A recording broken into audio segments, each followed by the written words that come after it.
My name is Reverend Rachel Harrison, and this is the Recover Your Soul podcast, a spiritual path to a happy and healthy life. I started recoveryoursoul.net after having profound changes in my life from my recovery of alcoholism and control addiction. I was guided to share the tools and principles of spirituality and soul recovery and help others to transform their lives as mine was transformed. For us to overcome external circumstances, we must first turn the attention to ourselves, focusing on inner change. Outer positive results in our lives will follow. As a spiritual coach, I can support you on your path to make real changes that will bring you a life of peace, happiness, connection, and abundance. Visit the website recoveryoursoul.net to book coaching sessions with me, read the blog, listen to some of my original music, subscribe and receive email updates. I think of Recover Your Soul as a community. Follow us on social media and join the private Facebook group to support each other and connect. I know that together we can do the work that will recover your soul. Welcome back to Recover Your Soul. It's the beginning of season 3. It's January 1st, 2022. And it's hard to believe that Recover Your Soul is in its 3rd season, and I just feel such gratitude that you continue to show up and choose to spend your time with me. It's been a pretty profound year. It's been a pretty profound last couple of years. And in my personal life, this last week has been pretty intense.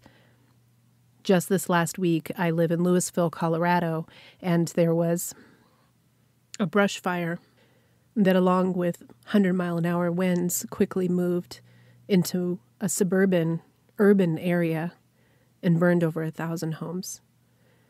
And as I was in my art studio recovering from COVID, which I got at Christmas, and starting to work on Recover Your Soul and saw the black skies and the smoke and the ash that was coming down, it was one of those moments that you knew that something serious was happening.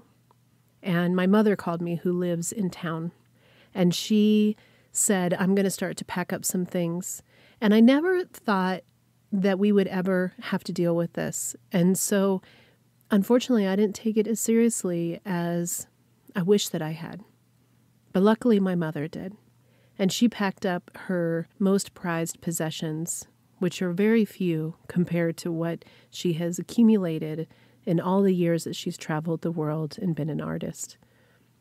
And I packed up a few things and got in the car and drove to a parking lot where I met with her. And because I have COVID, we separated and went to different places. My husband stayed behind to finish gathering some things together and wrapping up the house and spraying the water down on the house. And I went to a friend who was also recovering from COVID, and my mom went to the safety of a friend's house in Boulder, which is the town nearby.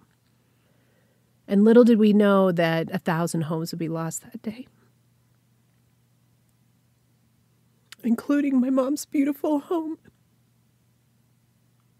And it felt really surreal that night, Thursday night, at my friend's house, watching the local news, watching this beautiful town be burned to the ground.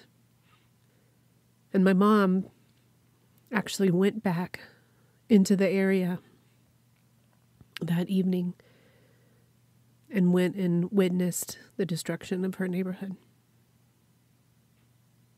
What's profound to me, and the reason why I still wanted to talk today, because it's the beginning of the new year. It's the beginning of something amazing. It's this start. Somehow January 1st always feels like it's this new potential for start. And in my life and in my family's life, it is really so. And you know, you've heard the episodes with my mom. My mom is this amazingly grounded, profound Buddhist. And it's been inspirational to be with her in these last couple days and to experience the spiritual journey. And to experience somebody who literally had a house filled, a museum filled with treasures, an art studio crammed with fabrics and buttons and rickrack and every single thread of every color that could ever be needed. And she sewed and did art every single day. And she did her Buddhist practice every day too. And as we found that our home was okay, which I have such profound gratitude to be sitting in my closet because it's the quietest place in the house right now, filled with all of my things, my beautiful jewelry, my clothes.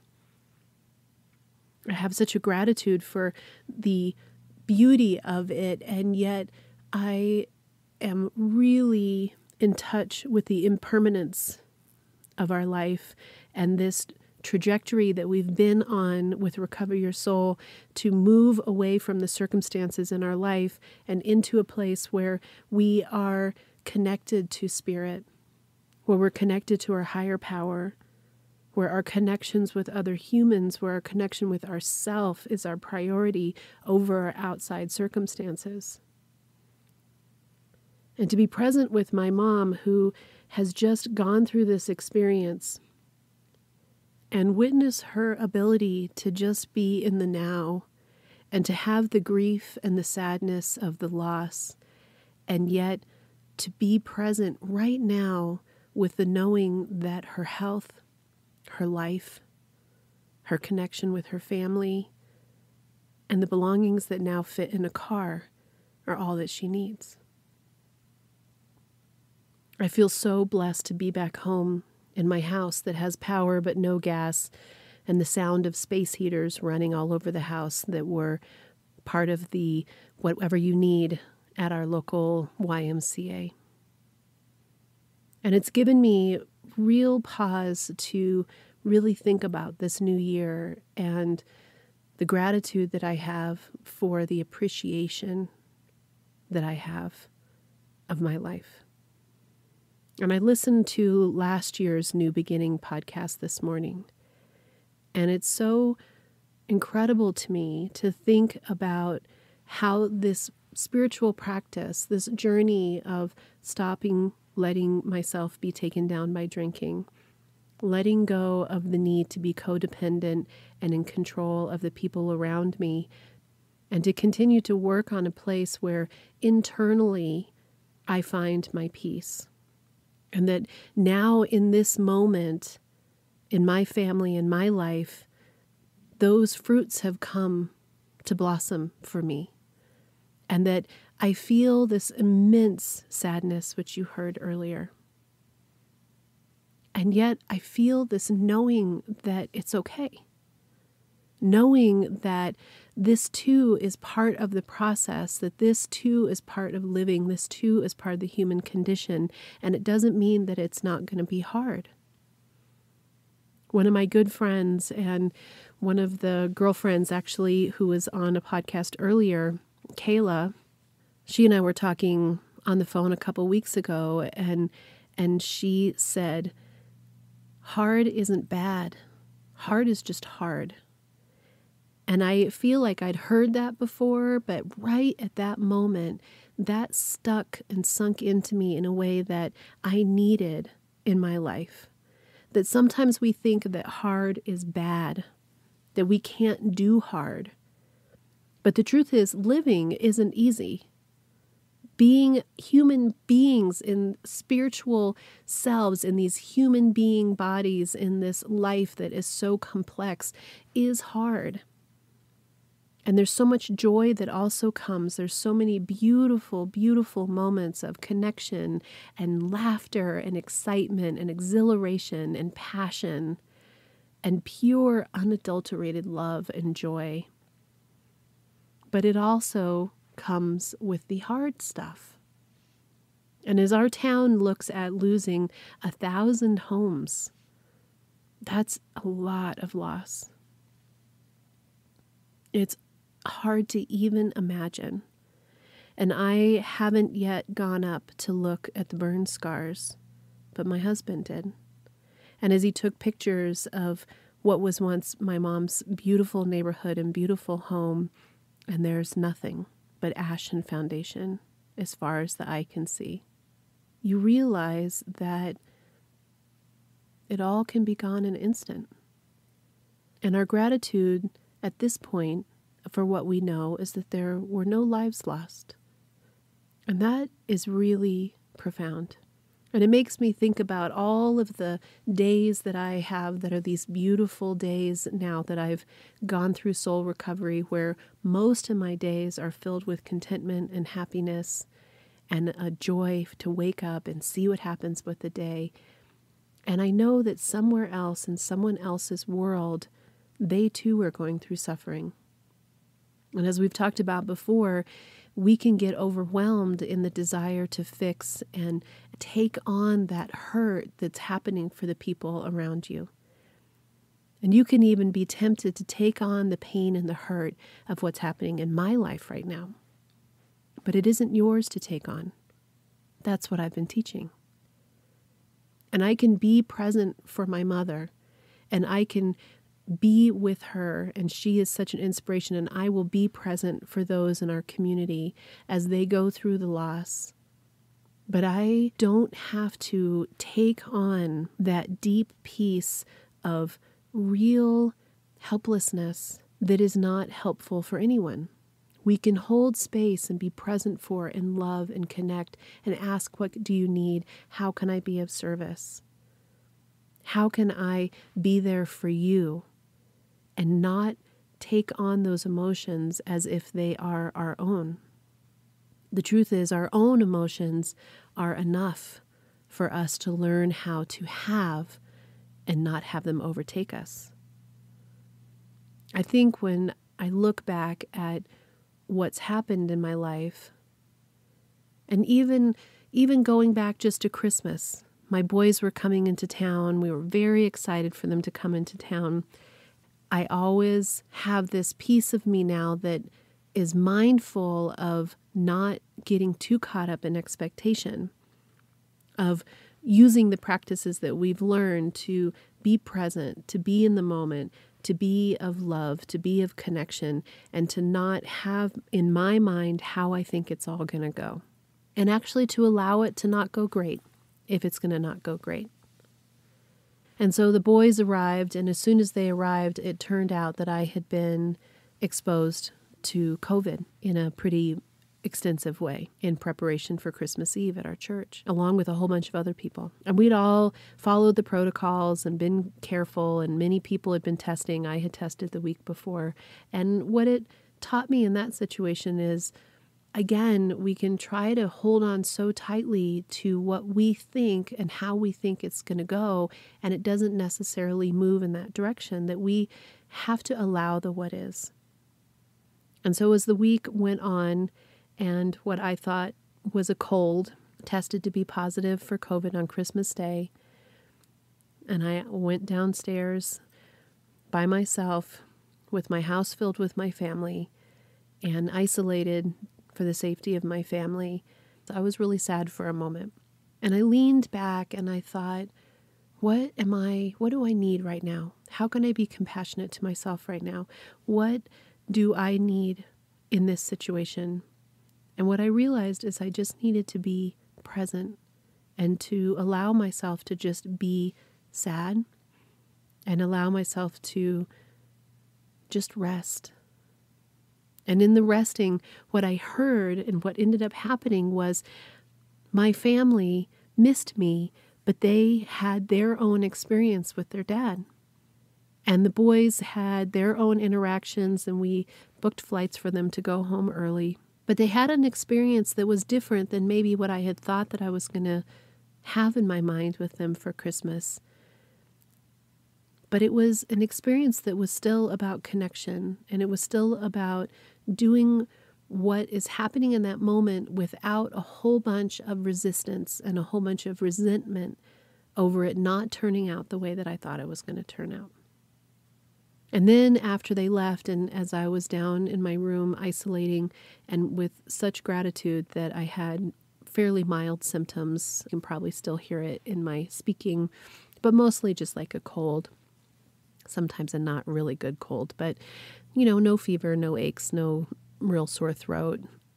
I had a moment where I thought, how many times have I thought to myself, man, don't you just wish you could just stay in bed, this nice, warm, comfy bed, and just watch Netflix or read or sleep all day? And so I gave myself that gift, that instead of seeing it as a punishment, what I saw it was as a gift to take care of myself and to rest. And I really rested. And then on Wednesday afternoon, and then on Thursday afternoon, I got up and moved out, isolated again into my art studio workspace to do some work, and Thursday's when the fire came. So it just reminds me of the resilience that we need to have, the allowing that we need to have, and also the allowing of what doesn't feel good and what feels profoundly painful, and the allowing of what does feel good. And the allowing of having that good life, that knowing that you are comfortable in your home, and hopefully as you listen to this, you've had a beautiful day. And you should continue to have a beautiful day. And you should continue to be present in your body, knowing that you can hold space for me and all those, and my mother and all those that lost homes in the fire last week. But that you can be present in your life with the gratitude and the love and the happiness and the joy that you also experience.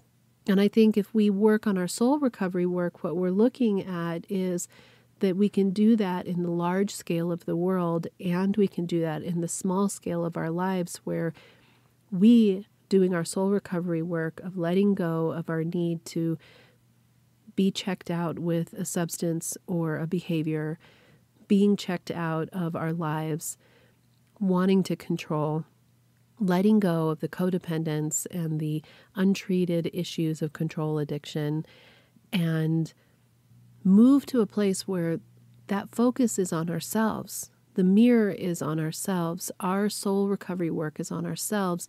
And so even when the people in our lives, our husbands, our spouses, our coworkers, our kids, are struggling, that we can still be okay. That we can still have the ability to be in our own internal environment of self and just be present with what is and allowing for what is.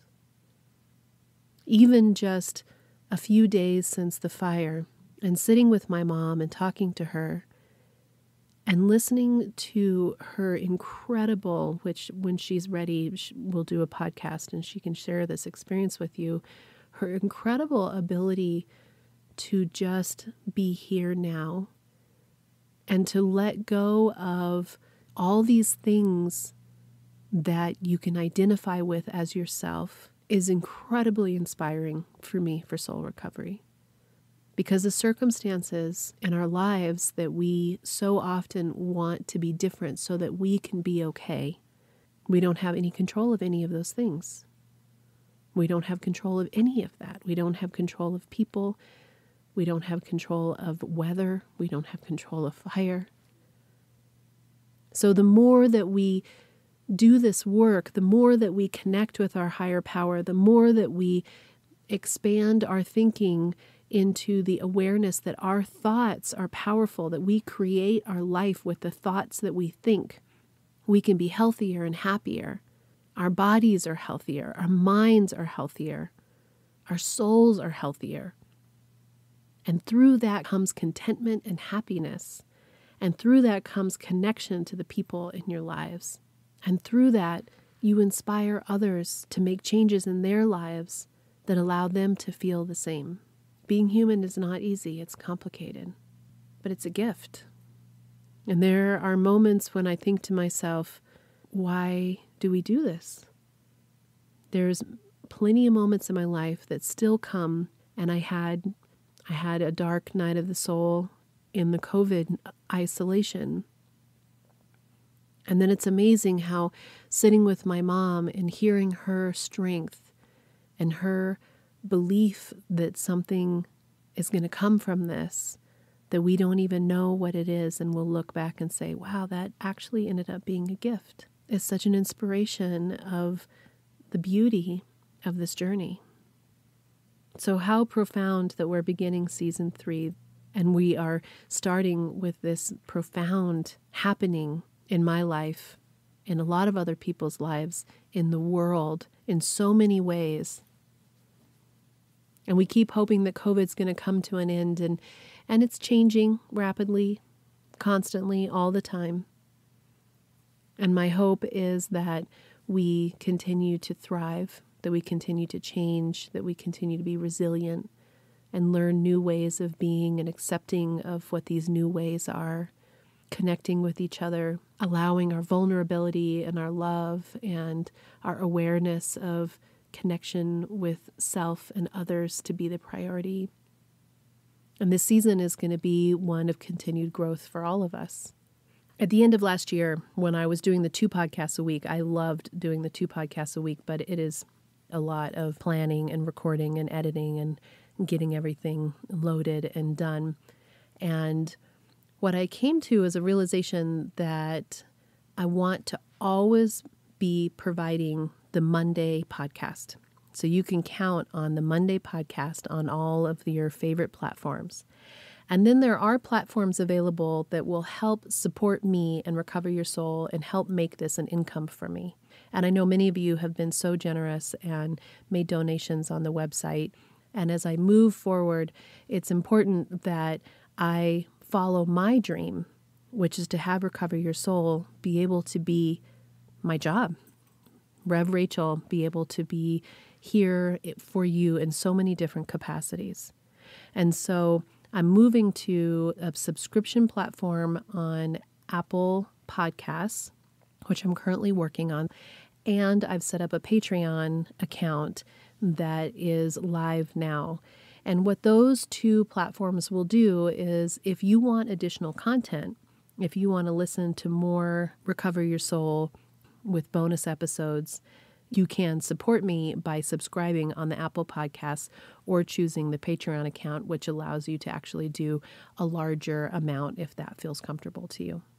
I just thank all of you for being on this journey with me, and I thank you for helping this be my dream of connecting and providing inspiration, strength, and hope to everybody, and also providing a job for me, a revenue income, so that this thing that I'm so passionate about can also be my full-time job. Many of you have reached out and have started doing spiritual coaching with me, and I am so incredibly honored to be able to do this work with you. And it is incredible to watch the light bulb moments and the moments where real shift happens and real internal changes happen in each of you. And I thank you for trusting me to be a coach for you. So that, again, is another way to connect more with me and to work on your soul work. So thank you for joining me for Recover Your Soul. Welcome to 2022. I can't wait to see what happens this year. I look forward to meeting more and more of you. Join us on Facebook. Be part of our Facebook community. And I just say thank you so much for spending your time with me and choosing Recover Your Soul. Until next time, namaste. Thank you for listening. I hope this episode offered you some tools and guidance and inspiration on your journey to recover your soul. If you'd like some support and encouragement with your soul recovery, book a coaching session with me. When you are ready for change, it's amazing what can be done in just a few sessions with some support. There's never any long-term commitment. This is your personal journey, and I'm just here to be a guide and assist you in connecting with your fullest and happiest self. Go to the website, recoveryoursoul.net, and there you can find out more about me, book your coaching or spiritual counseling session, subscribe to receive our email updates, listen to some of my music. I have some originals, and I've had various bands over the years. You can also read the blog that includes stories and insights from the Recover Your Soul community. I want to thank you for supporting the production of this podcast. Every single donation makes such a big difference, and you can donate on the homepage of the website. Also, by following, subscribing, reviewing this podcast on your favorite platform, you're helping to spread the Recover Your Soul message. I hope that you'll follow me on Instagram, Facebook, and even join the private Facebook group and become part of our transformation community. Share who you are, share where you're from, share your story. Let's all connect. Until next time, namaste.